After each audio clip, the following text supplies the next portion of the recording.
What if the real reason your life still feels stuck isn't because you're doing things wrong, but because something deep within you, something hidden, unconscious, and unresolved, is quietly dictating your reality? Most people don't fail to manifest because they lack willpower or belief. They fail because they're trying to build a new life with the energetic blueprint of an old self. They speak affirmations with their mouths, but whisper fears with their energy. They visualize abundance while vibrating survival. And this disconnect, this invisible mismatch, is what quietly sabotages everything. We live in a world obsessed with productivity, action, and external validation. But manifestation doesn't begin in the outside world. It begins in your field, your energy, your frequency, your subconscious programming. Dr. Joe Dispenza's work on neuroplasticity and quantum fields reveals a profound truth. Your thoughts are the language of the brain, but your feelings are the language of the body. And together, they create the electromagnetic signal you broadcast into the field. You're not attracting what you want, you're attracting what you are moment to moment. Think about that. Every day you wake up as the same version of yourself, repeating the same emotional states, driven by the same memories, clinging to the same stories. You're sending the same signal into the universe. And that signal can only call back to you more of what you already know, more stuckness, more longing, more of the same. But what if today could be different? What if this is the moment you begin to peel back the layers that have numbed your power to create? Not by doing more, but by aligning more. Not by chasing outcomes, but by restoring coherence between your mind, body, and soul. This video is not a promise of overnight change. It is an invitation into radical honesty and energetic transformation. We're going to explore together what's really blocking your manifestation, not just on the surface, but at the vibrational core. By the end, you'll not only understand what's been holding you back, but you'll hold in your hands the spiritual and neurological keys to move forward, with purpose, with clarity, and with power. Because your life is not meant to remain stuck, and your soul is not here to wait forever. Let's begin. The silent block. What you don't know is controlling you. There is a moment, quiet but unmistakable, when a person begins to suspect that something invisible is pulling the strings of their life, that despite reading, practicing, trying, and even praying, their reality seems to loop back into the same patterns: financial strain, emotional emptiness, or simply the sense that the life they dream of is always just out of reach. This moment is not failure. It is awakening. Because the truth is, what we don't know about ourselves is often what most defines us.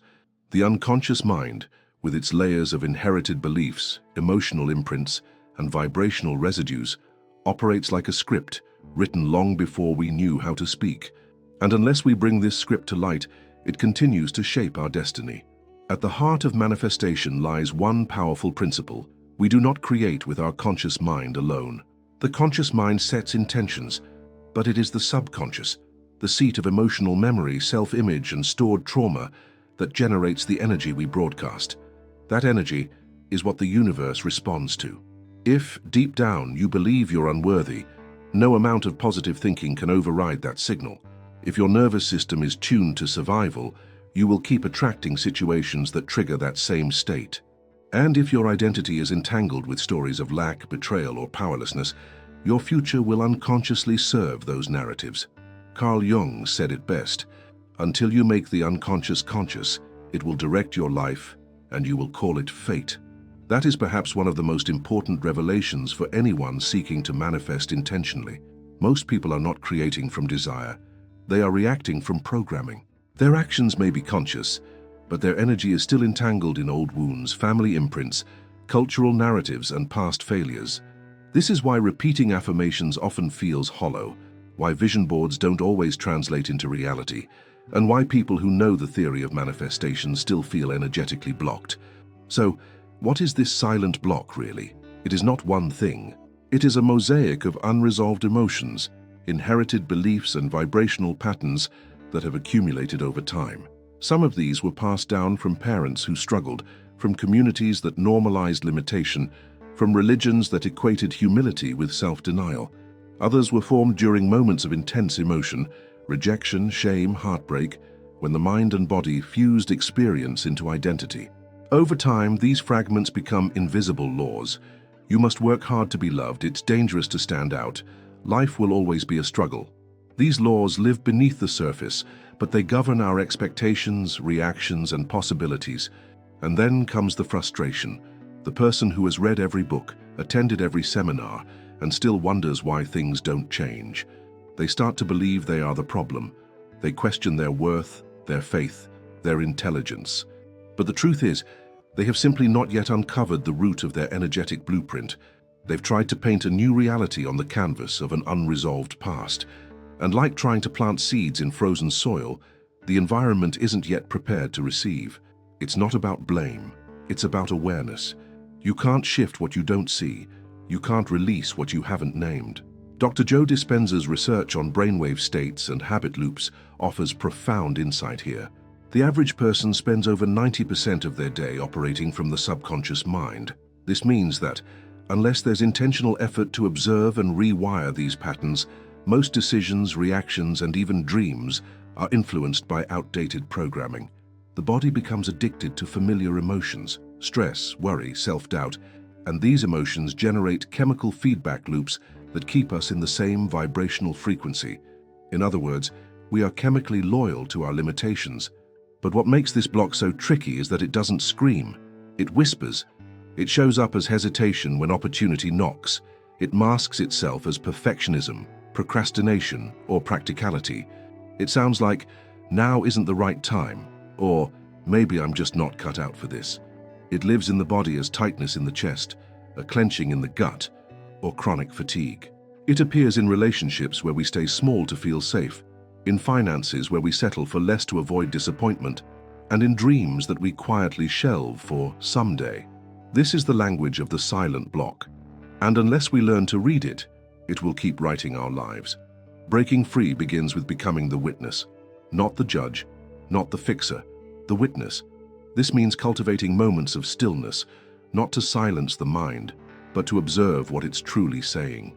It means paying attention to the patterns that repeat, not just in circumstances, but in internal narratives. It means asking questions that pierce the surface. Where did I learn that I must struggle to succeed? Whose voice is it that says I'm not enough? What emotion do I resist feeling most? These questions are not intellectual, they are energetic, and they are the beginning of freedom. Consider this: if your life were a story, and the same chapter kept repeating with different characters, what lesson has gone unlearned? What belief has gone unchallenged? What fear has gone unloved? The process of unlocking your manifestation power is not about forcing new results. It's about creating space for a new vibration to emerge, and that space only becomes available when the old is seen, honored, and released. This is not easy work. It requires courage to face the shadows, to revisit emotional wounds, to question the sacred cows of your upbringing. But the reward is nothing short of liberation, because once you uncover the silent block, it no longer holds power. Once you bring it to light, you reclaim the ability to choose differently. You step out of autopilot and into co-creation, and from that place, manifestation is not a technique. It is a natural consequence of inner alignment. You are not broken. You are simply living through programs you did not choose, but that you now have the power to change. The universe is not withholding anything from you. It is simply matching your frequency. And when your frequency begins to shift, not by force, but by deep energetic honesty, the world around you begins to reorganize in response. That is the true nature of manifestation. And it begins not with wishing, but with witnessing. Let this be your starting point. Not a call to try harder, but an invitation to see deeper. The silent block is not your enemy. It is your teacher. And by learning its language, you begin to rewrite the story of your life. Not with effort, but with energy. Not with fear, but with presence. Not with doubt, but with truth. And truth, when held with love, will always set you free. The false vibration, when your energy says no while your voice says yes. There's a profound dissonance that exists within many who walk the path of manifestation. On the surface, their words declare clarity and confidence. I am abundant. I am ready. I trust the process. But underneath those affirmations, the energy they carry often whispers something very different. Not because they are lying, but because their vibration is still entangled in past wounds, fears, and emotional imprints. This split between spoken intention and embodied frequency is not just subtle, it is foundational. It determines whether the universe receives a clear signal or a scrambled transmission. Vibration is not about what you say, it's about what you believe so deeply, so unconsciously, that your body and your field emit it without effort. It's the electromagnetic language of your nervous system. You might be telling yourself you're ready for love, but if you're still guarded from a betrayal that hasn't been processed, your energy says otherwise. You might be calling in financial abundance, but if scarcity still lives in your breath, in your shoulders, in your childhood memories, then what's truly being transmitted is resistance, not reception. This internal contradiction is not hypocrisy, it's pain. Pain that hasn't yet been integrated.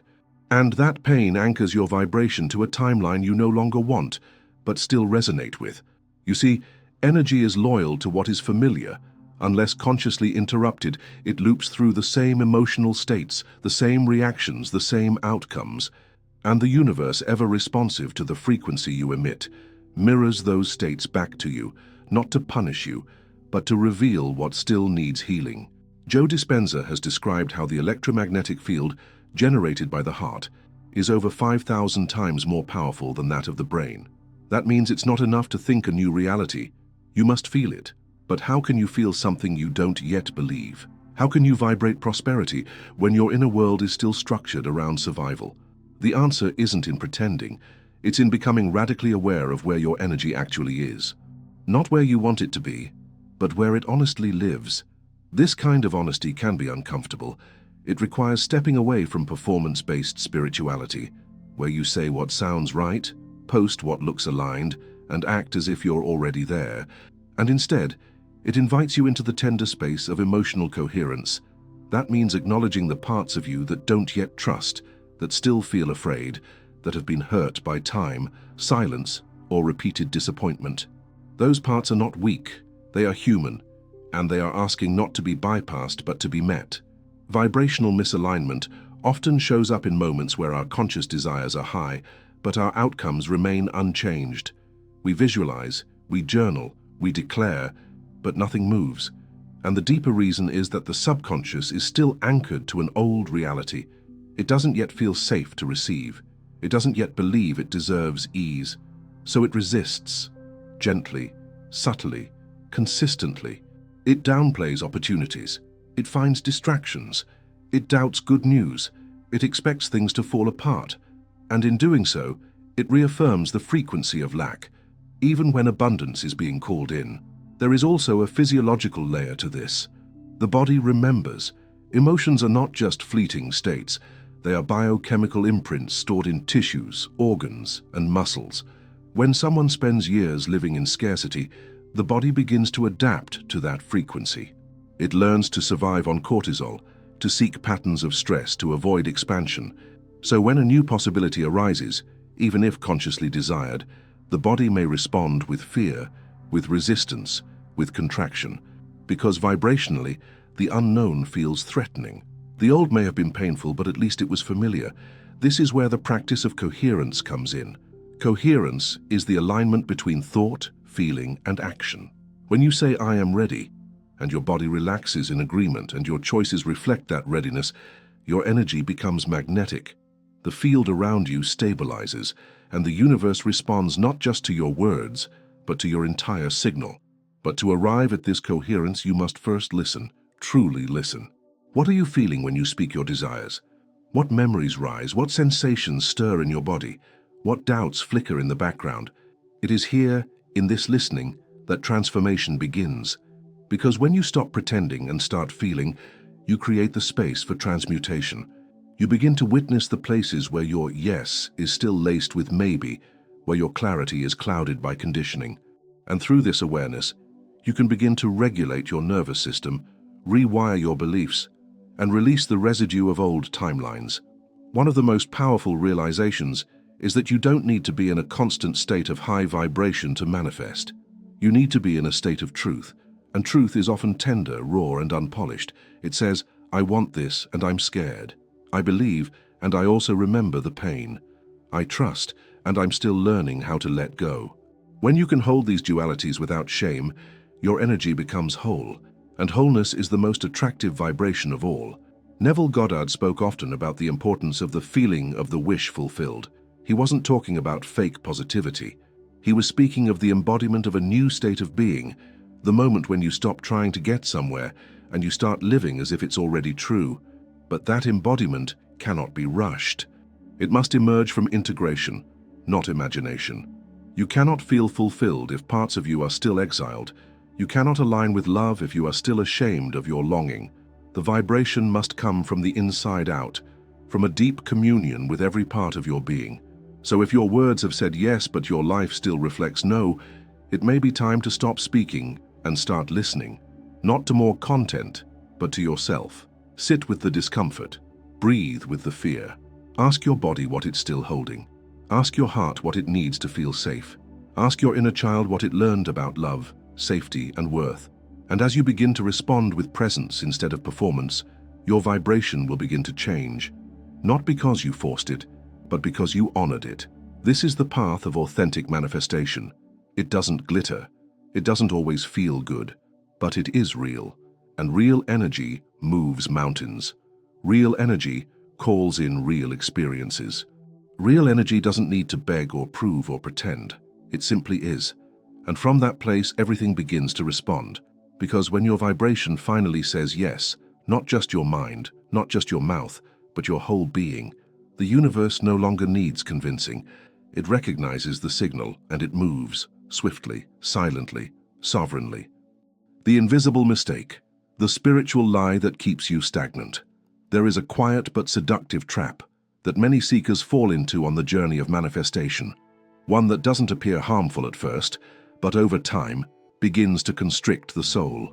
It's the idea that if you just think positively enough, speak the right affirmations, and visualize with clarity, everything you desire will arrive effortlessly. This belief is dressed in light, but beneath it hides a distortion. It turns spirituality into performance and manifestation into fantasy. What begins as empowerment slowly becomes illusion, and before long, the seeker is no longer aligned. They are acting out a script of how they think they should be, instead of embodying who they truly are. The mistake isn't the use of positive thought or visualization. These tools have power, but when they are used to avoid discomfort, to bypass inner wounds, or to escape the present moment, they become masks. Masks that prevent integration. And without integration, there can be no authentic transformation.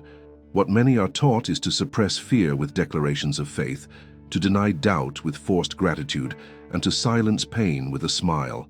But the soul doesn't heal through suppression. It heals through seeing, through feeling, through honoring every part of itself. The spiritual lie that keeps so many stuck is this: that only your light is worthy, that only your joy is magnetic, that only your confidence can manifest. But the truth is, wholeness is the real magnet, and wholeness includes your sadness, your confusion, your anger, your longing. These emotions are not obstacles, they are doorways. They carry within them the keys to your deepest alignment, if only you are willing to meet them without shame.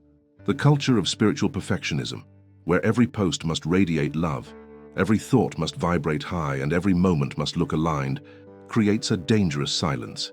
People begin to doubt their worth in moments of darkness. They feel guilt for grieving. They feel unworthy for being human. And in that guilt, they lose access to the most transformative force of all: presence. Presence doesn't judge. It holds. It listens. It welcomes the full spectrum of your experience. And in doing so, it creates the internal safety needed for real energetic shift. Gregg Braden often speaks of the power of coherence, not as a performance, but as an embodied state where the heart and brain communicate in harmony. He teaches that the most powerful prayers are not words but feelings, and feelings cannot be faked, they must be lived. This means that your practice isn't about convincing the universe that you're happy, it's about becoming intimate with your own frequency. To know when you are fragmented, to know when you are pretending, to know when a smile is armor and when it is real. This kind of knowing requires radical self-honesty, and that honesty is not easy in a world that rewards appearance over truth. The invisible mistake is not simply believing in manifestation, it is turning it into a way to avoid the real work of inner alignment. It is saying the right things, but never examining the beliefs beneath them. It is doing the rituals but resisting the feelings they bring up. It is speaking abundance while living in emotional scarcity. And all of this happens not out of deceit, but out of fear. Fear that if we stop performing, we will lose the magic. That if we let our shadow speak, the universe will stop listening. But the opposite is true. The universe is not listening to your performance. It is responding to your presence. When someone begins to feel stagnant in their spiritual journey, it is rarely because they lack knowledge or effort. More often, it is because they have built a life around avoidance. Avoidance of pain, of vulnerability, of the parts of themselves that don't fit the image of who they think they must be. And in that avoidance, they become energetically fragmented. They try to manifest from the mind while the body holds grief. They try to create from excitement while the nervous system trembles from past trauma. And this incoherence sends mixed signals into the field. The universe is not punishing them, it is mirroring them. It is saying, I cannot give you what you seek until you become who you truly are. Not the version you think is worthy, but the version that is real. And realness includes wounds. It includes shadow. It includes the parts that are still learning how to trust. When you allow those parts into your practice, when you stop hiding from your own emotional truth, something miraculous happens. Your energy begins to soften, your field begins to stabilize, and your manifestations begin to align not with fantasy, but with your deepest soul truth. Spiritual maturity is not about having perfect energy. It is about having integrated energy. It's about knowing how to hold your center when you're triggered, how to love yourself in moments of doubt, how to stay present in the face of fear. These are not glamorous practices.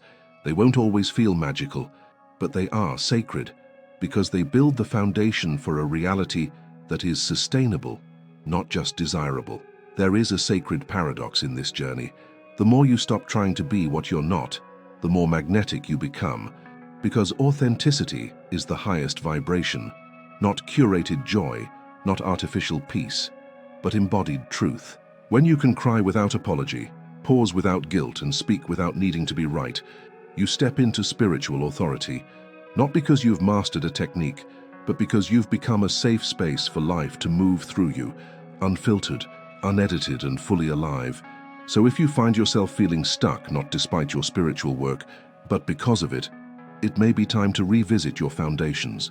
To ask, am I using these practices to connect or to escape? Am I allowing my feelings or managing my image?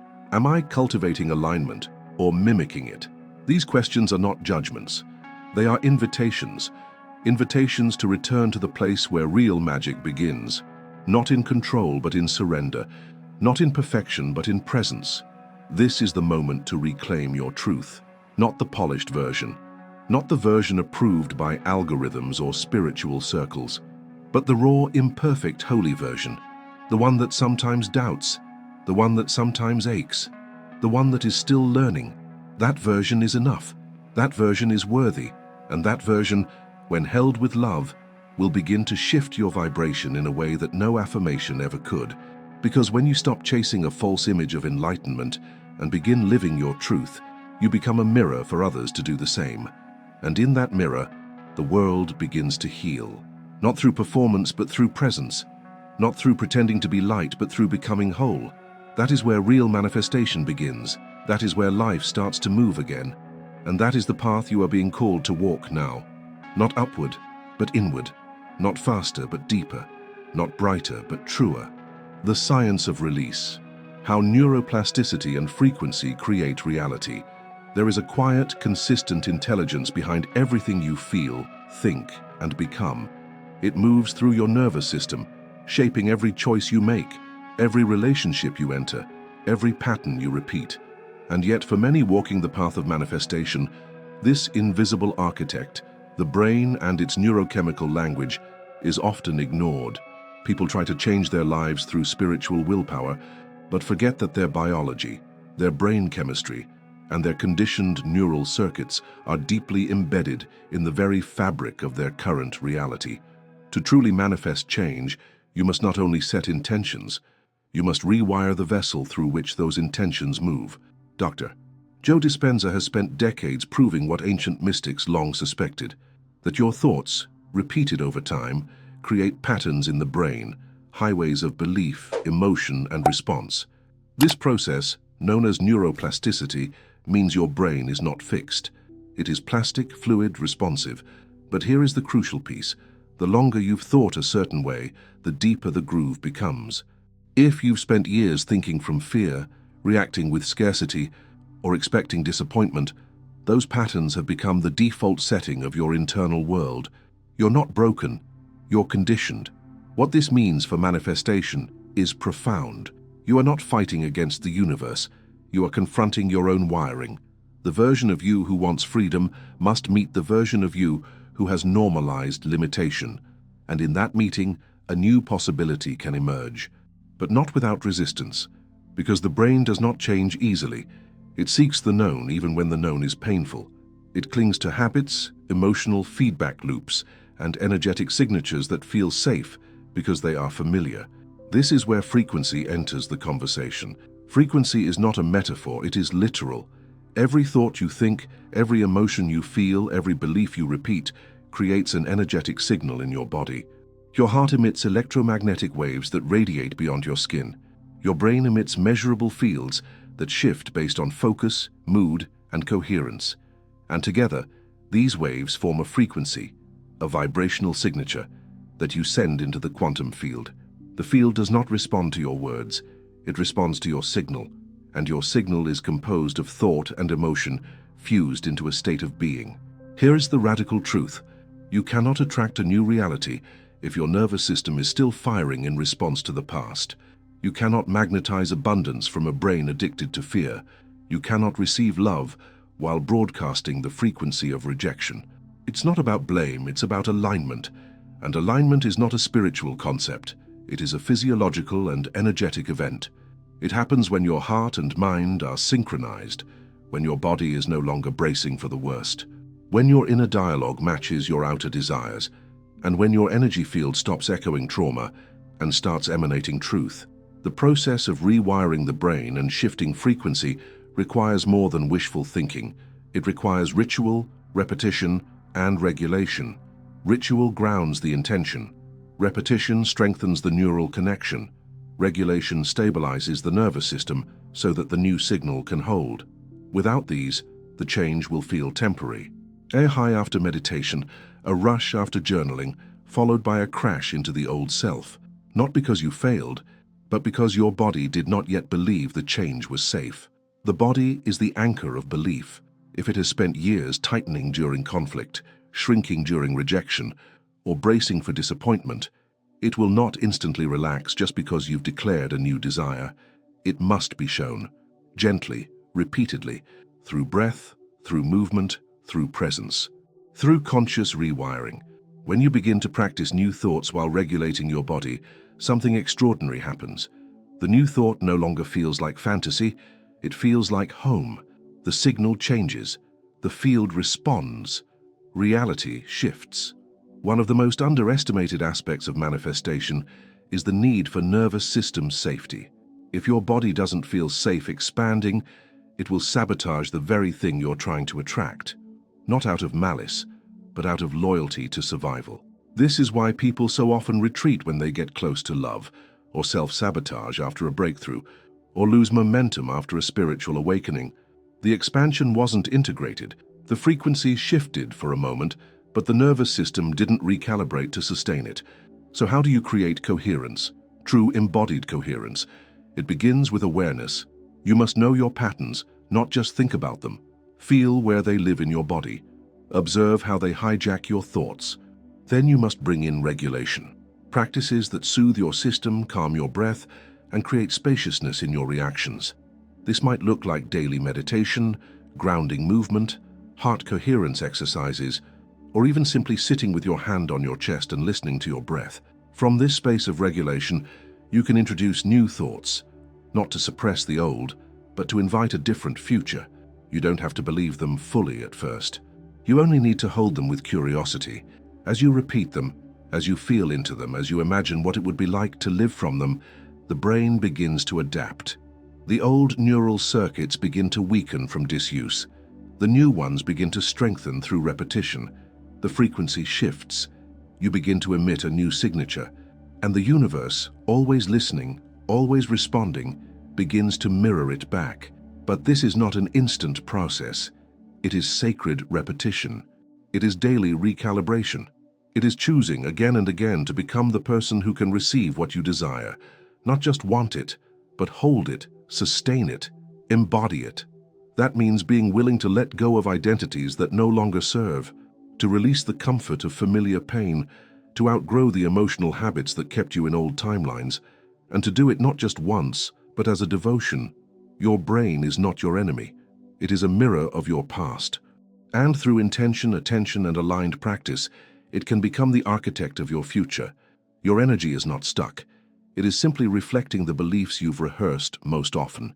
And when you begin to rehearse a new way of being, grounded in presence, guided by truth, held by regulation, the future stops feeling like a distant dream.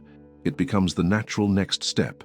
There is nothing mystical about this process, though it is deeply spiritual. You are not calling in miracles from above. You are becoming the kind of person who naturally lives in the frequency where miracles are normal. That is the science. That is the art. That is the path. And it is available to you now.